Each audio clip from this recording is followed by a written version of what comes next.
Good morning, you beautiful people. I hope you guys are having a wonderful day today. Welcome back to another episode of Building the Perfect Call of Duty, a series in which I take little bits and pieces from every Call of Duty, piece them together, and improve them to make my perfect Call of Duty. Today we are talking about the Creat-A-Class loadout selection thing. Yes, the Creat-A-Class system. We have the choice between the traditional 3 perk system, the Pick 13 system, and the Call of Duty Ghost system.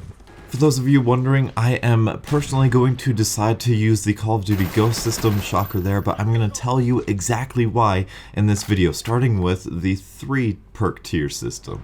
The 3 perk tier system is honestly a great system. I think, if anything, this would be my second choice just because of the amount of variety it offers you. And the variety not so much in the perks, obviously, because you can only pick 3 of them, but in the different attachments and the different equipment and the different kill streaks. But like we discussed last week, I'm not sure how I feel about equipment, and a lot of you guys said that you would prefer equipment not to have such a favorable part in the next Call of Duty. So I assume we're on the same page there. We think, you know, some of the classic runs like Frag, Simtex are quite alright if done appropriately, but some of the, you know, IEDs, Claymores, the stuff you just throw down, forget about, we don't want that kind of stuff there. And the stuns, concussions are super annoying, so if we turn those down, that could be fine. And that is the inherent problem with this 3 perk tier system. However, you get a nice balance of, you know, this first tier has 5 perks, and you can balance just this one single tier. They can only pick 1 perk from this tier, so if you have something like Quick Draw and Hardline in this tier like 1/3 had, then it would be a lot easier to say, oh no, I don't know what to pick, I have to pick just one, and therefore you don't get a very overpowered class. However, our goal for the Creat-A-Class system, personally, our goal should be, I want the most variety in class ever. You know, I don't want one single person to have the same class as another person. Obviously, that's not plausible because you're going to have favorite perks and you're going to have favorite guns and everything. But ideally, I want to be able to use every single computation and randomly generated class there is. And have it be viable, I might add. Have it be actually viable.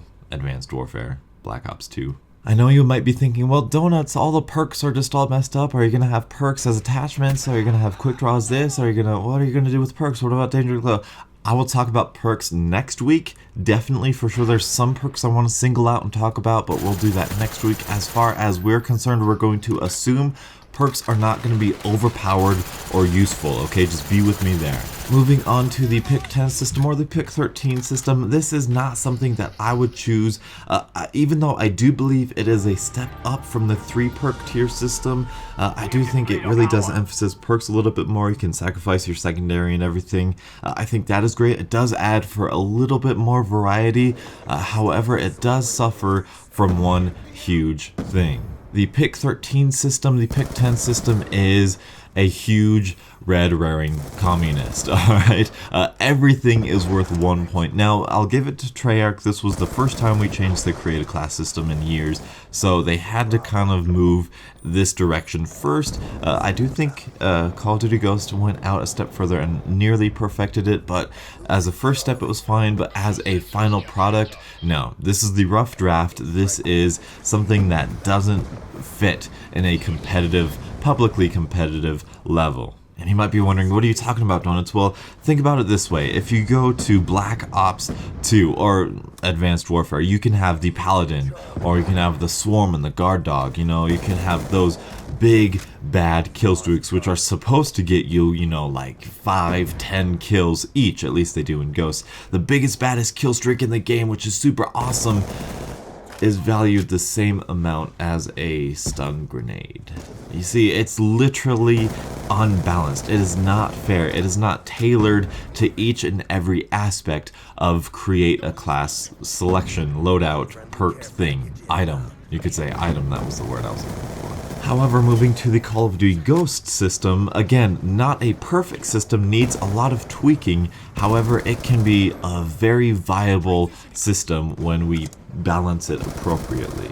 Because in Call of Duty Ghosts, we have really powerful perks like Deadeye, which grants you bonus damage. You know, it's like a random stopping power effect. If that was valued at one point the same as On the Go, everybody would run it. You know, it's stopping power, and therefore it creates an unbalance in the system. It creates something that, oh no, now everybody has to run this perk unless they want to lose gunfights. You know, same thing with Danger Close. With Danger Close in Ghost, as annoying as it was, you had to sacrifice a lot of points just to run Danger Close. Now, that, of course, is not a big problem because anybody who uses Danger Close is straight up going for the troll effect rather than a competitive thing, but that's a different topic for a different day. My point is, there is a lot more balance, there is a lot bigger trade-off with a well-done Ghost system than there ever could be with the pick 13 system as everything valued as 1. You could even think about the Call of Duty Ghost system as a pick 13 system in and of itself, except the weapon and all the perks, you know, it didn't have that bar at the top matching you up to, you know, 12 or 13, whatever it was. However, I do kind of want kill streaks to be included in this. Now, this is new in Advanced Warfare. I'm not entirely sure if I like it or not like it quite yet, because I do like having the 3 free kill streaks and always having them on my classes. I really do like that, but the ability to trade that off and put something else on is really nice, and it's really convenient. You know, I want this class solely to be the UAV. Now you don't get you know, you get extra points allotted to your perk system, which I really like. So I will reserve my right to change my mind on that, with the kill streaks being interchanged with everything, you know, because we still have yet to get into that system, the kill streak system, which I will get to. It's going to be a long drawn series, which I'm going to be excited for. But as of now, I'm going to say yes, let's include kill streaks in this system. Attachments now. As far as attachments go, again, Call of Duty Ghost did this stunningly. I mean, it's like Infinity Ward had this aha moment. You know, they realized, they took a step back and they said, you know what, I don't care if you have extended mags, dual mags, a red dot sight, rapid fire, and, you know, whatever else on your gun. It's not gonna change the gun so much to make it overpowered. At least it shouldn't be.